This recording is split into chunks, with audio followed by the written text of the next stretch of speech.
Hello, welcome to another year of Varsity360. We are back for January 2025, and we have some high school basketball in Clark County to talk about. We obviously had a great fall season following the football teams, two of them all the way to the state championship game.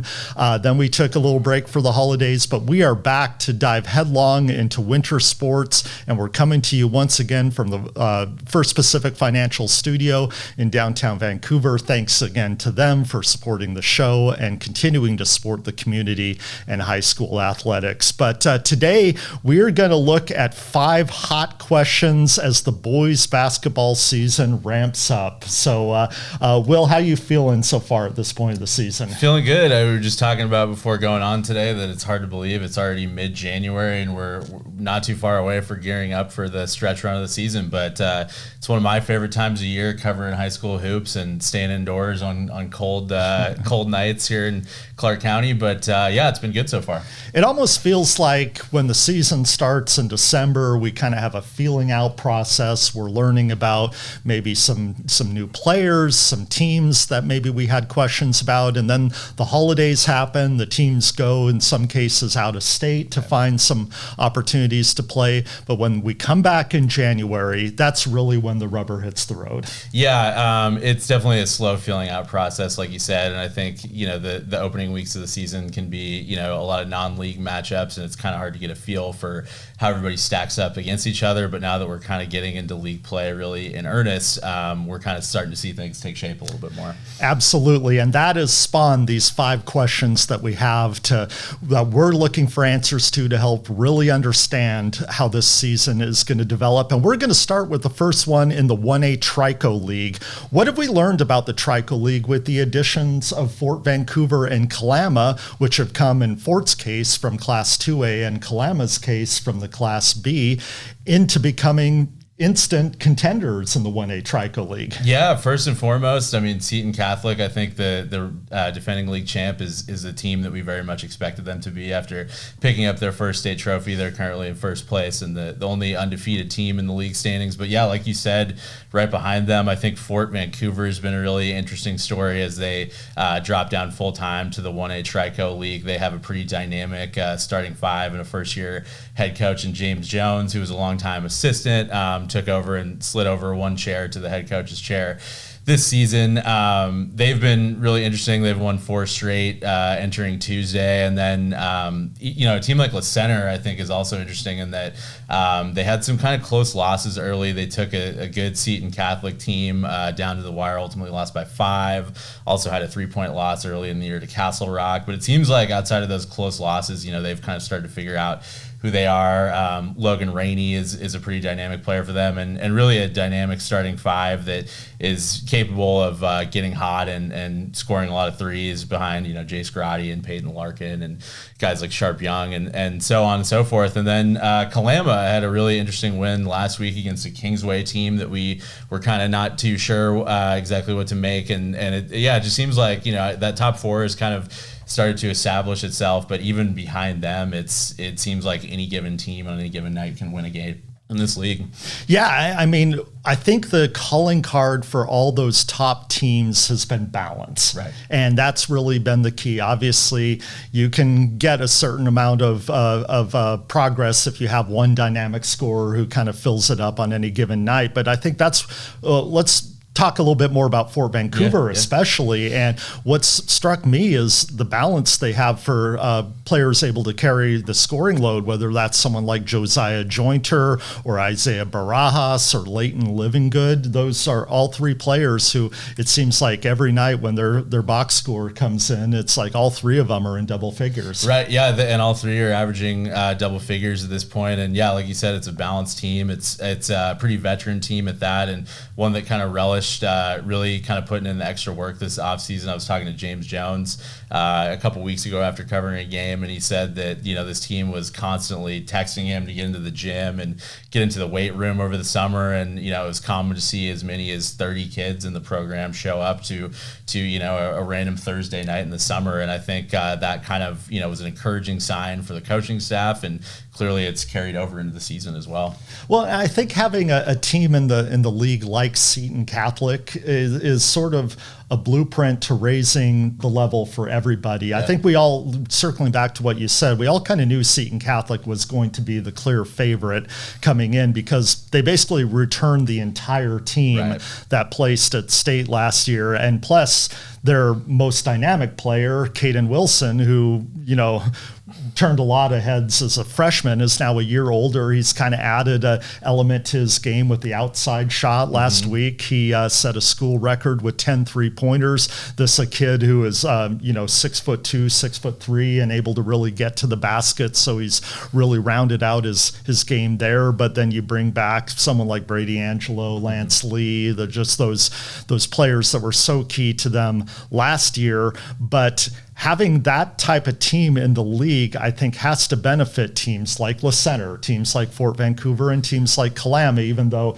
Kalama, I think, got to see firsthand this last week kind of how good Seton is. I think it's a blueprint for knowing what it takes to make progress out of the league and into possibly districts or state. Yeah, I think it's good when everybody kind of has that team to chase and kind of that, know what the standard to play to is. And in Seton Catholic's case, I mean, they've kind of, done the extra thing outside of League Two and scheduling a lot of, tough non-league games.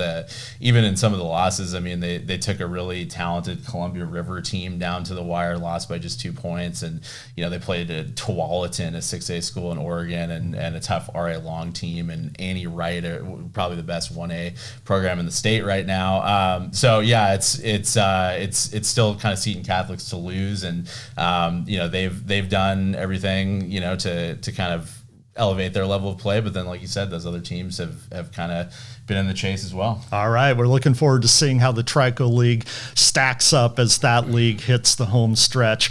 All right, moving on to the Class 4A boys. One player who's really kind of made an impact so far this season, you have to look at Camus and Ethan Harris. What has he done to raise the ceiling of a Papermakers team that made it to state last year? Yeah, I'm certainly not the first person to point this out, but he just has an ability to impact games in such a variety of ways. In a game last Friday against Union, I think in the first 2 minutes he had a block, a steal, an assist, and a 3-pointer made, all on separate trips. And I feel like that's just kind of what we've come to expect with him. 6'8" forward, a junior. He's always had the outside game and kind of the ability to play on the perimeter, even with his size. But you're kind of seeing him more, even add more, defensive excellence. I felt like just his rim protection just made life really difficult for Union last Friday. And then, he's done it. We've seen it against some really good teams, like at the Les Schwab Invitational. He had that really good 5x5 game against Roosevelt and was named to the all-tournament team. And yeah, it's interesting. I mean, the last couple of years, they've really kind of been built through their guard play of Beckett Curry and Jace Van Voorhees. And Jace Van Voorhees is still there this year and still a big part of what they do. But it really kind of feels like Ethan Harris is the engine of this team right now, and just his size and kind of multifaceted skill set has really kind of made Camus an interesting team to watch. Yeah, I mean, how many 6'8" players have the ball handling and shooting skills of a guard? But he's not a 6'8" player that doesn't you? I mean, I guess what I'm trying to say is he's so long. He sometimes plays taller than 6'8", especially around the rim. For sure, yeah. He's only grown since his freshman year, and it feels like he's kind of grown into his body a little bit more and really kind of just become a more fluid, athletic player. And obviously, much like his sister Addison Harris, big players and posts who do way more than just play inside. They can play like a guard if they need to. Well, we'll get to some of the other teams in the 4A GSHL later in this episode, but I think it's starting off with Camus and Ethan Harris coming off of that impressive win last week against Union is a good place to kind of start if you're looking for storylines in that league. Yeah, and I mean, it'll be interesting. This week Camus and Skyview will play, and we're actually seeing, I think, every team play each other 3 times this time around in the 4A GSHL. So there will be a lot of games to decide how it looks between now and then. I still think Camus, for the moment, is the favorite on paper, and they have a good starting 5 too. It's a lot of guys who returned last year, with guys like Channing Nesland and Cade Washington and Nima Namru. I think their only concern is they don't really have a ton of depth behind that. I think they only played like 1 or 2 guys off the bench, but still a pretty veteran team. And we kind of forget almost that they had a coaching change right before the year started, and Brian Witherspoon has come in and done a really nice job so far. So yeah, I think for now they got to be the favorite. All right, let's go to the always competitive 2A Greater St. Helens League. And what we've really seen this year is a separation with the top tier teams from the rest of the league. And that top tier includes Mark Morris, Columbia River, and R.A. Long, with Ridgefield lurking right behind them. Is the GSHL title up for grabs between those top tier teams? And who do you think might have the edge there? Yeah, I think we still got to give just a slight edge to Mark Morris, just based on last year's performance, them being the defending league champs. Columbia River was really close, but weren't able to beat them either time in the regular season. But I think also we cannot forget about this R.A. Long team. They've really impressed me so far. Even in a close loss to Columbia River earlier in the year, seemed to, we're gonna use this word again, just balanced with guys like Rhett Young and Landon Irwin. They also added a couple really high level transfer players from Prairie and Josh Crane and Cam Newsom that have really kind of rounded out their lineup.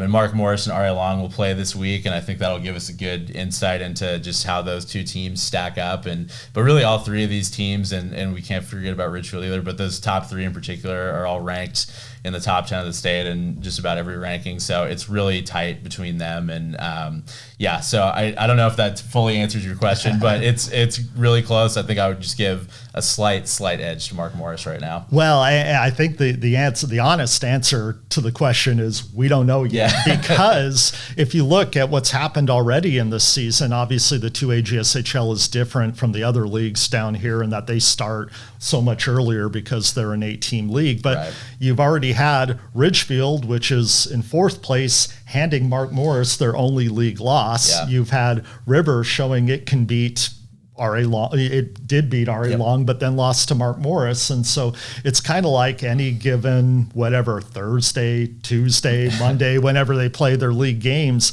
any of those teams can beat any of the other ones. Yeah, that was interesting too when Ridgefield beat Mark Morris earlier in the year. And, it's interesting just how some of those teams match up against each other. And for that being only Mark Morris's only league loss so far is pretty impressive for Ridgefield's point of view. But, and then we look at Columbia River. I mean, they kind of returned most of their core this year with the likes of Ari Richardson and Aaron Hoey and John Reeder, and they also added Javen Fletch from Skyview, and another player who's really impressed me so far is Luca Phillips, kind of a post player who's really come into his own this year, and they're obviously looking to get back and make a run at state as well, and so really high level play so far in that league, and it's going to be fascinating to see what happens over the next month or so. Well, I'd be curious to see how many of those teams get through districts, and that I think you could have a scenario where you could have the 4th place team in the 2A GSHL be just as competitive in the district tournament as maybe the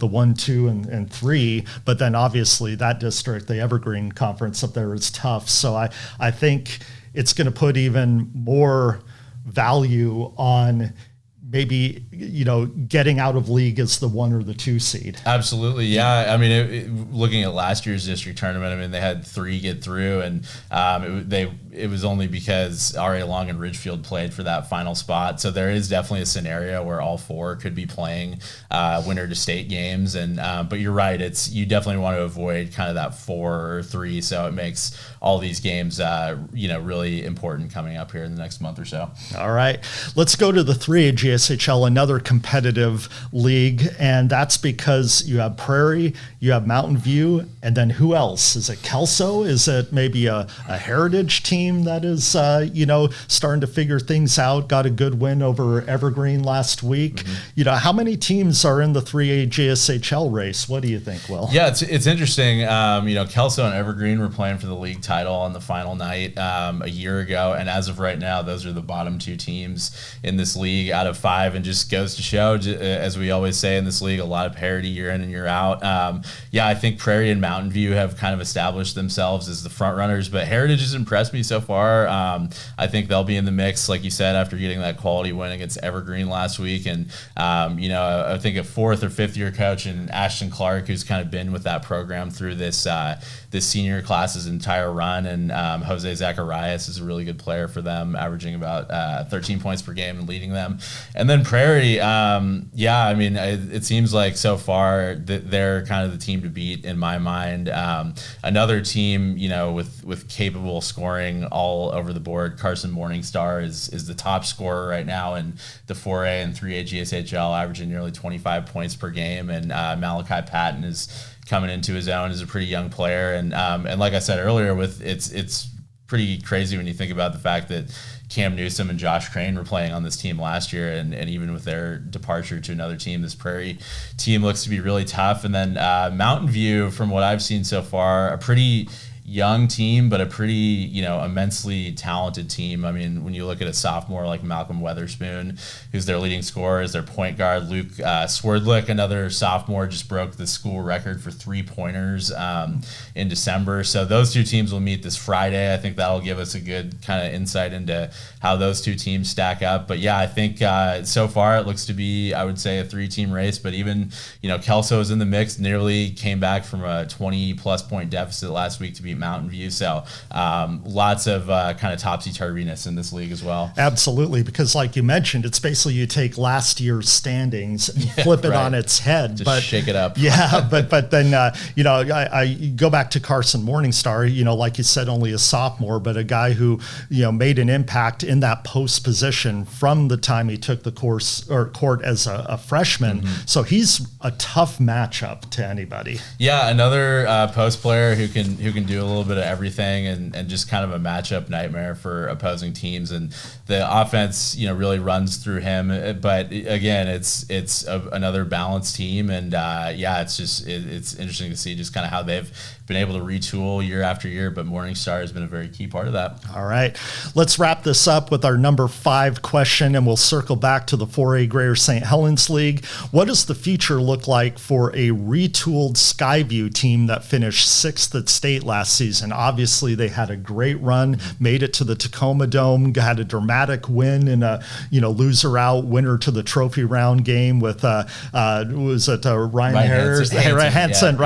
Hansen making that shot. But a team that was really led by Damari Collins, our All-Region Player of the Year last year, had to figure out how to replace his immense talent. How are the Storm going about doing that this year? Yeah, the number one thing is Malachi Weimer. Somebody who really built on a strong close to his sophomore year. It seems like he's just continued to add more to his game as a versatile junior forward. He's averaging a team high, almost 19 points per game, but he can impact the game with rebounding and passing and defense. And it kind of seems like, this Skyview team is starting to figure out its identity. Like you said, after graduating, not only Damari Collins, but 2 other starters in Gavin Purdue and Jackson Filler from last year. And we'll be recording this. Obviously, this will come out after Skyview and Camas play on Tuesday, but I'm fascinated to see how those 2 teams match up. And this Skyview team, it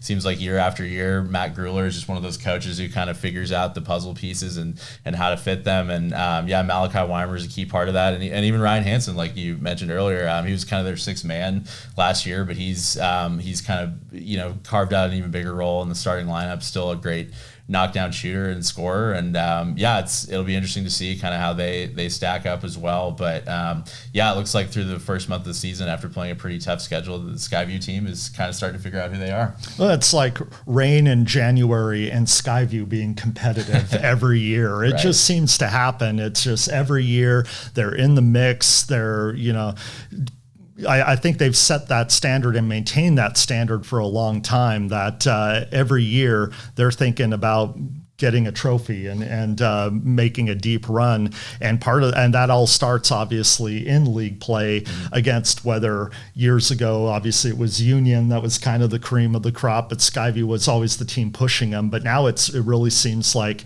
it's Camas and Skyview that are going to be duking it out. Yes. I mean, when you look at Skyview's run last year, it was impressive even. I mean, they were a double-digit seed, going into the Tacoma Dome and had to play a loser-out game on that opening day. And, finishing second in the 4A GSHL, as we've talked about before, is never an easy road to get to state from there, and they end up finishing as the highest placing team among big schools from our area. So that was really impressive. And then not to overlook Union, they've had a pretty solid start to the year too.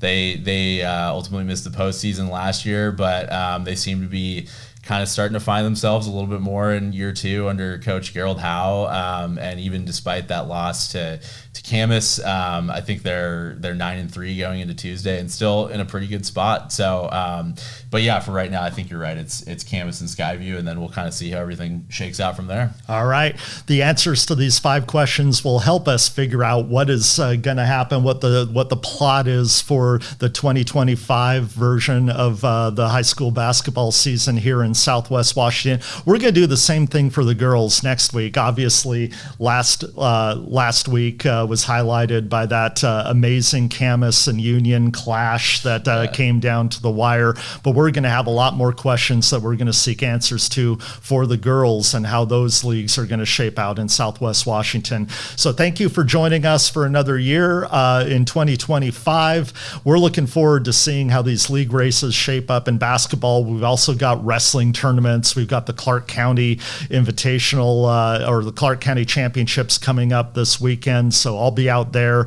at Heritage High School, but we'll be out on the hardwood as well. So thank you for tuning in. Follow us on 360 Preps, and we will see you next week.